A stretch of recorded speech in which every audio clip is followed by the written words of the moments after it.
Mesdames, Messieurs, bonjour et merci d'écouter Radio Sénégal, il est 13h. Gorbel Jacob. À la une de l'actualité, Ziguinchor qui accueille la deuxième phase du projet de renforcement de la santé maternelle et néonatale. Il mise sur l'accouchement humanisé pour baisser le taux de mortalité maternelle et infantile.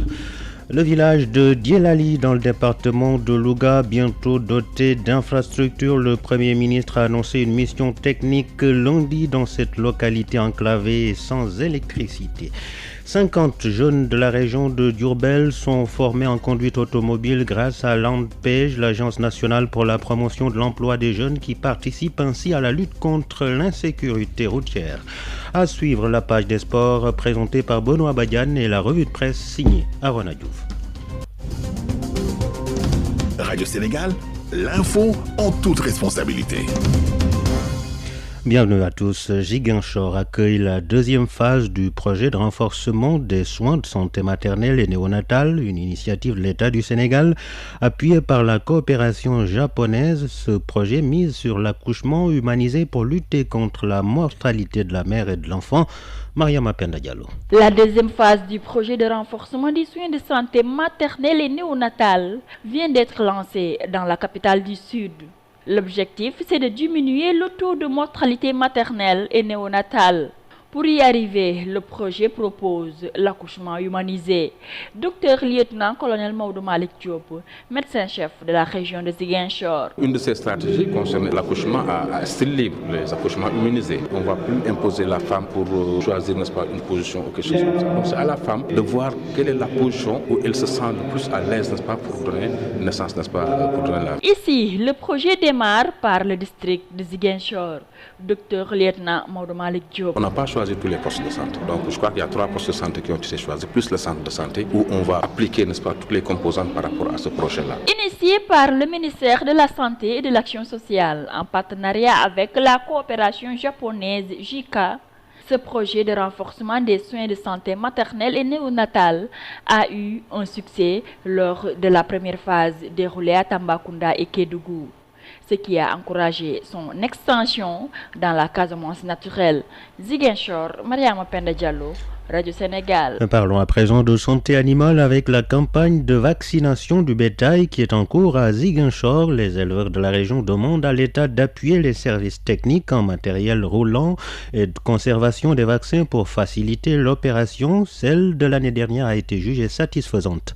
Mariama Bangoura. Chaque année, le ministère de l'élevage décline une stratégie nationale de campagne de vaccination de masse du cheptel. Ceci dans le souci de développer le secteur de l'élevage. En effet, la campagne de l'année 2016 s'avère satisfaisante. Latir Ndiaye, l'adjoint au gouverneur en charge du développement. Le constat, c'est un constat de satisfaction parce que la région a largement dépassé les objectifs qui lui étaient fixés. Et cela, nous le devons à l'implication de tous les acteurs. Tous ces résultats sont obtenus malgré le manque de moyens des services de l'élevage de Ziguinchor. Cependant, les éleveurs interpellent l'État. Moussa Sow, président des éleveurs de Ziguinchor. Ils n'ont pas assez de moyens. L'État doit les aider en voiture ou moto pour faciliter le déplacement, les équiper pour conserver les vaccins. Ils ne le feront pas pour ces vétérinaires, mais pour nous, les éleveurs, un endroit moderne pour vacciner les bovins. La campagne de 2017 est en cours avec toujours la subvention du gouvernement. Dr Évariste Bassène, chef de service régional de l'élevage. Officiellement, il a démarré du 1er février et va s'achever en fin avril. Nous ne faisons pas que la campagne de vaccination, mais nous faisons la surveillance épidémiologique qui nous permet justement à chaque fois d'intervenir pour limiter la propagation des foyers. Le programme de vaccination que le Sénégal adopte est inscrit dans un programme mondial de l'Organisation de la santé animale. Ainsi, les services de l'élevage, avec l'appui de leur ministère, doivent assurer l'éradication définitive de la peste des petits ruminants d'ici 2025. RTS Ziguinchor, Mariama Bango. Et nous parlons toujours d'élevage avec les acteurs qui sont appelés à collaborer avec les services techniques pour faciliter les opérations d'identification du bétail. Le secrétaire général du ministère de l'élevage, en visite à Kaolack, a annoncé de nouvelles techniques d'identification pour mieux faire face au vol de bétail. Le docteur Mamadou Seynou Saro, interrogé par Daouda Badiane. Nous avions lancé tout dernièrement avec le jeune Sow Diaw, donc qui vit à Foundiougne, un système à Ndofane. Donc c'était le système Dagal qu'il avait donc développé à Microsoft. Et c'est une application dans laquelle on met les informations sur les animaux bouclés. Et il y a tout un réseau, si un animal est volé, et c'est le réseau déclenche l'alarme, parce que c'est connecté au portail. Tout le monde sait, la gendarmerie, tout le monde sait que tel animal a été donc volé. Il suffit simplement donc de le mettre, de l'alerte sur le système. C'est extrêmement important. Donc pour le moment, nous, ce que nous pouvons faire, c'est-à-dire que par rapport à l'identification du bétail, nous n'avons pas encore une réglementation. Mais ça veut dire que nous avons aujourd'hui, à travers nos programmes, chaque année nous achetons des boucs et nous le mettons gracieusement à la disposition des éleveurs qui veulent identifier leur bête. Tous les éleveurs qui veulent faire de l'assurance, également nous donnons gratuitement à la compagnie nationale des animaux les boucs. D'ailleurs, on vient de leur donner 2500 boucs. Et nous avons identifié également tous les gros producteurs qui en ont fait la demande pour qu'à travers les régions, identifier leurs animaux, donc leur créer une base de données pour que ça soit un moyen de communication et d'éducation pour les autres. Ce que nous voulons aujourd'hui, c'est d'amener la grande majorité des populations éleveurs à adhérer donc à cette stratégie. Je crois qu'aujourd'hui, l'ampleur aujourd'hui du vol du bétail est arrivée à un niveau tel que je crois qu'aujourd'hui les éleveurs seront les premiers preneurs. Donc si nous allons pas à pas, mettons en place un système assuré, aujourd'hui nous sommes parvenus à avoir un numéro d'identification nationale pour chaque bête. Donc quand il y a un numéro pour ton animal, aucun autre éleveur ne pourra l'avoir. Donc je crois que déjà c'est un pas. Donc les chevaux pour le moment, nous utilisons les puces également sur fond du ministère de l'élevage. Voilà, à l'instant, le docteur Mamadou Seynou Sakho, secrétaire général du ministère de l'Élevage, qui annonce de nouvelles techniques d'identification du bétail pour mieux faire face au vol. Sédhiou est devenue la première région productrice de riz pluvial du Sénégal, révélation faite au cours d'un comité départemental de développement sur le PNAR, le programme national d'autosuffisance en riz. Grâce à son appui en matériel agricole et en semences certifiées, Sédhiou a produit cette année plus de 160 tonnes de riz.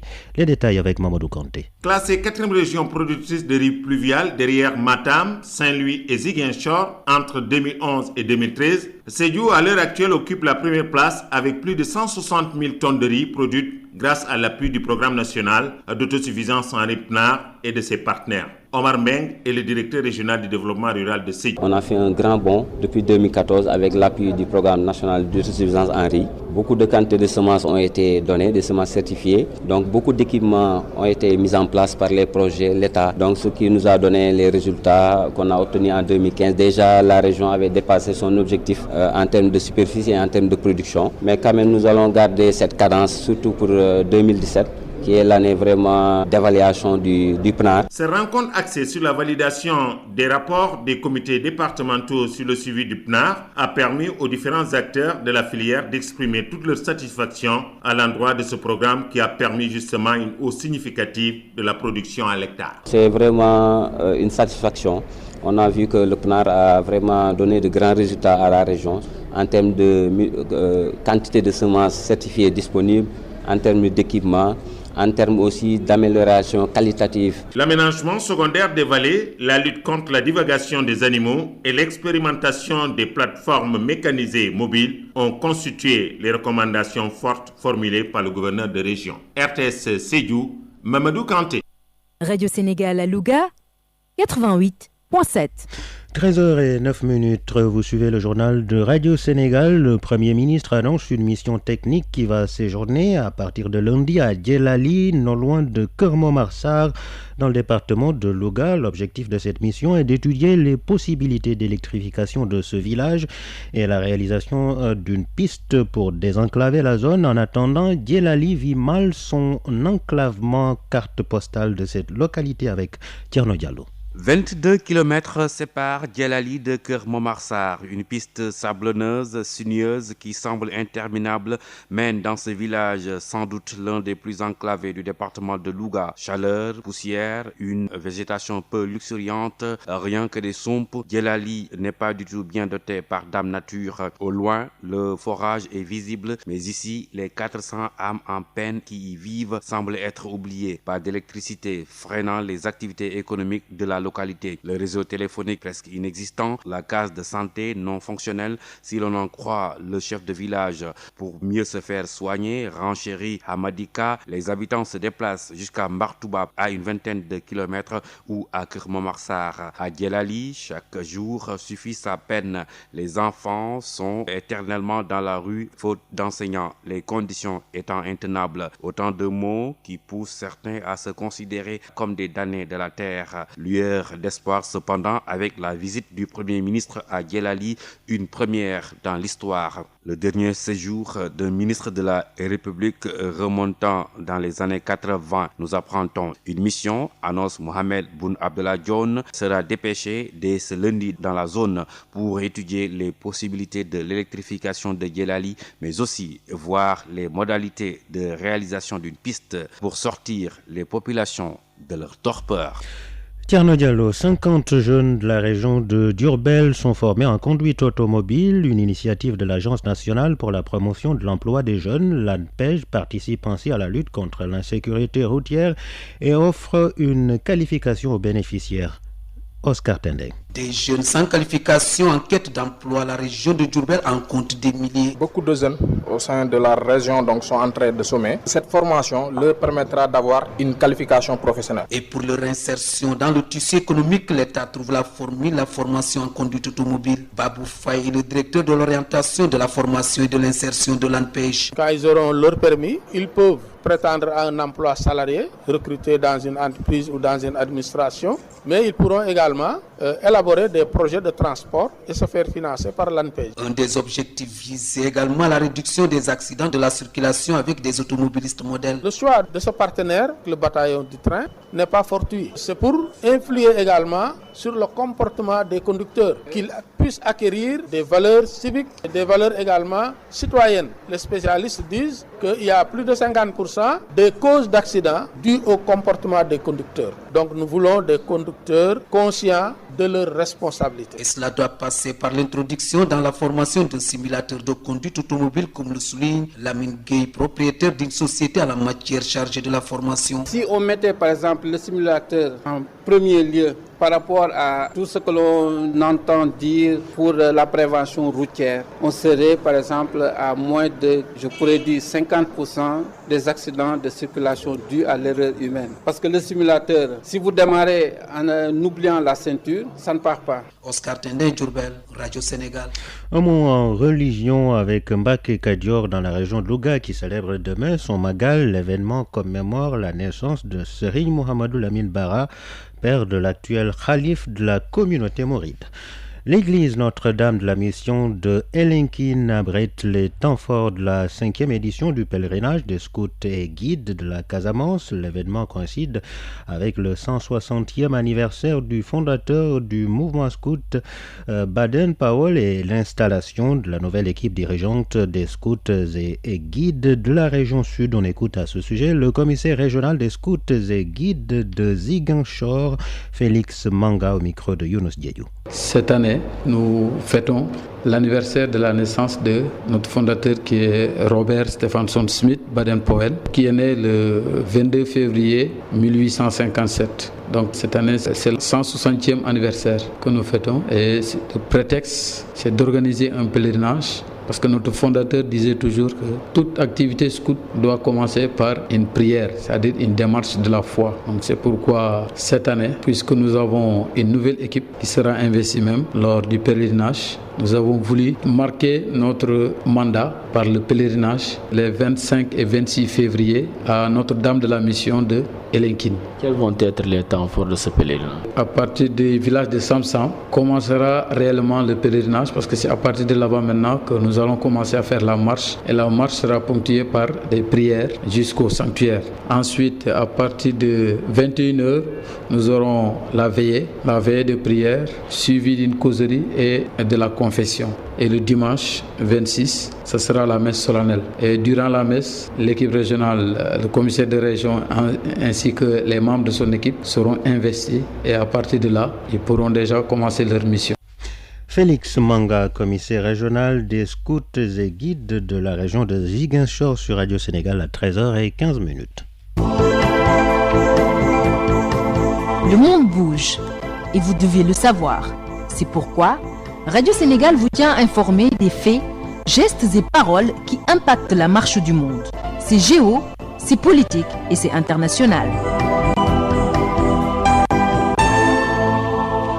En République démocratique du Congo, Étienne Tshisekedi sera inhumé au cimetière de Kinshasa. Le gouverneur de la capitale congolaise a publié un arrêté attribuant un carré de 500 mètres carrés pour accueillir la dépouille de l'ancien dirigeant politique décédé le 1er février dernier à Bruxelles. Sa famille déclare qu'il s'agit d'un endroit provisoire en attendant le choix d'un lieu de sépulture définitif. Le corps d'Étienne Tshisekedi devrait être rapatrié en République démocratique du Congo dans le courant de la semaine. Burkina Faso, c'est parti pour le festival panafricain du cinéma de Ouagadougou, le FESPACO 2017 qui se tient jusqu'au 5 mars prochain. 6 films sénégalais sont en compétition officielle pour un deuxième étalon du Yenenga après celui remporté par Alain Gomis en 2013. La Côte d'Ivoire est l'invité d'honneur de ce FESPACO et son chanteur Alpha Blondy ouvre aujourd'hui les festivités.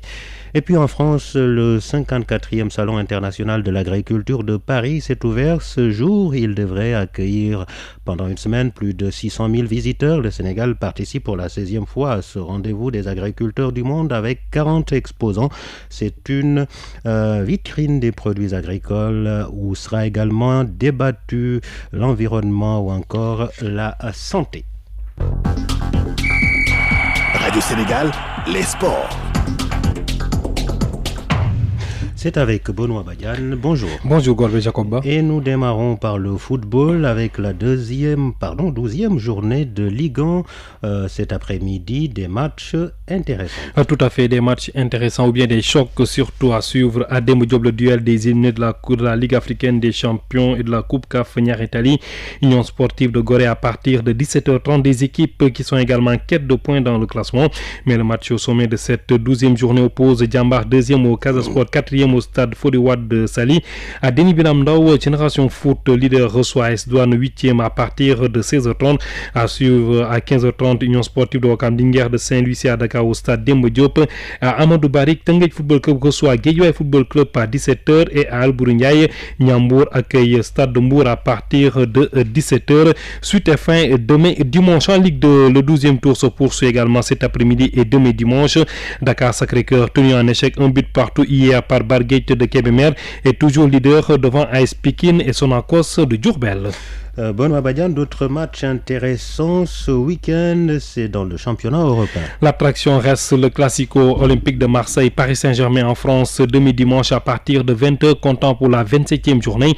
Des Parisiens très attendus au Vélodrome, surtout après une victoire face au Barça en Ligue européenne des champions. Un match nul contre Toulouse lors de la dernière journée de Ligue 1. Marseille 6e fera sans doute sans son buteur Bafétimi Gomis forfait. D'autres rencontres se disputent également cet après-midi et demain dimanche. Les autres chocs du week-end se disputent en Espagne. Demain dimanche à suivre Villarreal, Real de Madrid leader, Atlético Madrid qui reçoit le FC Barcelone cet après-midi à partir de 15h15. Betis Séville reçoit FC Séville pour le choc entre deux clubs de Séville. Et retenons Gorbel que les championnats anglais, italiens et allemands jouent aussi des matchs intéressants cet après-midi et demain dimanche. Parlons à présent de basketball chez nous. Le match au sommet du 3e tour des playoffs chez les dames oppose Saint-Louis Basket Club au Dakar Université Club cet après-midi au stade Marusnia à partir de 18h.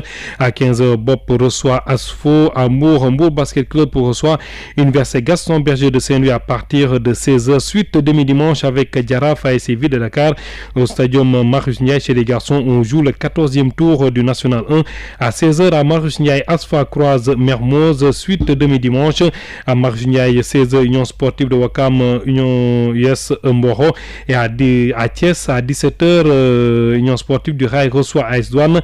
Un peu plus tôt ASC Thiès reçoit Louga Basket Club à Saint-Louis.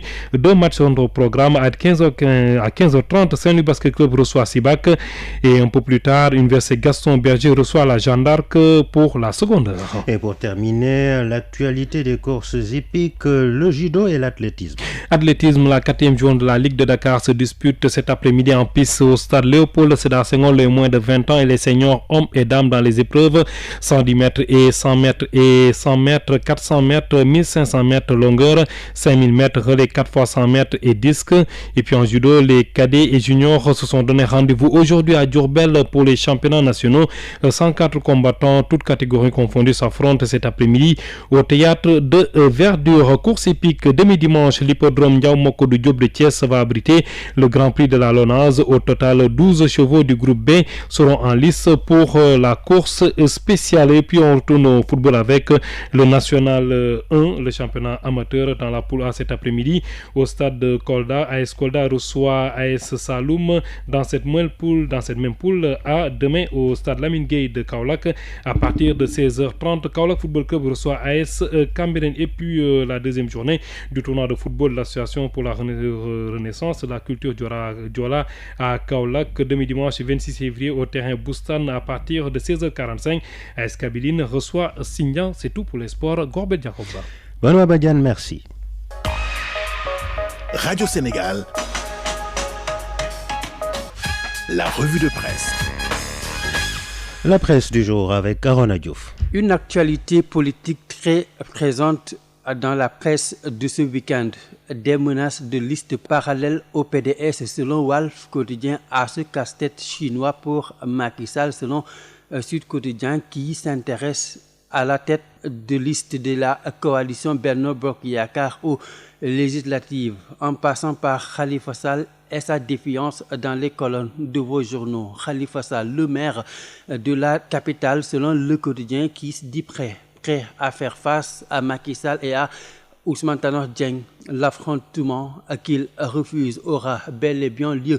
Une adresse selon Mamadou Sakine du journal à Macky Sall et Tanor Dieng qu'il considère comme derrière cette affaire de la caisse d'avance qui lui vaut aujourd'hui des auditions à la division des investigations criminelles. Khalifa Sall a ses détracteurs justement dans les colonnes de Vox Populi. Je cite: s'il me reprochait des malversations avec l'argent de la mairie, j'aurais préféré mourir. Une autre formation politique qui est au bord de l'implosion, le Parti démocratique sénégalais, oui, le parti de Wade qui va mal, écrit Walf Quotidien. Et oui, parce que la division naît de la tournée effectuée par une partie des responsables du PDS dans certaines localités du pays n'est que la partie visible de l'iceberg. Ainsi, rien ne va plus dans les rangs du PDS, renseigne Majib Gaye du journal qui revient sur ces libéraux qui sont au bord de la division. C'est qu'écarté de la gestion du parti,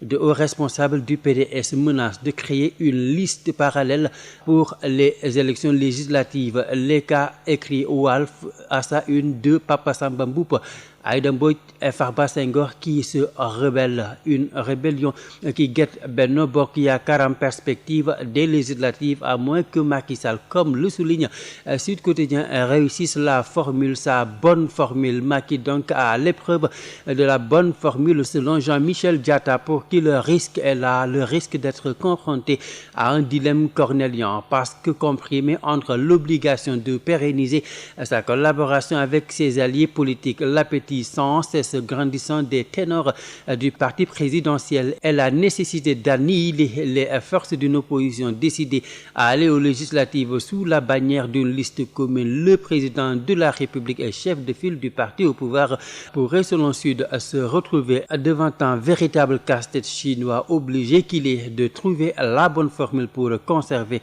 sa majorité au niveau de la 13e législature. Et puis à la découverte ce matin d'un chant qui galvanise les guerriers, le Yéla qui signifie originellement vous exaucer, un chant d'action de grâce dédié en particulier, selon le journal Enquête, au clan des Sisibé originaires du Bundu et celui des Nyankobe originaire du Fouta. Ma consoeur Habibatou Wagne nous fait découvrir donc aujourd'hui ce chant qui, avec le temps et comme il était fort apprécié des Pulaars, est devenu un panégyrique que les maîtres griots chantent pour leur chef Abo ou Ardo. Et enfin Enquête qui nous apprend que ce Yéla est surtout une danse au rythme lent et envoûtant, danse donc qui peut être divisée en 4 parties.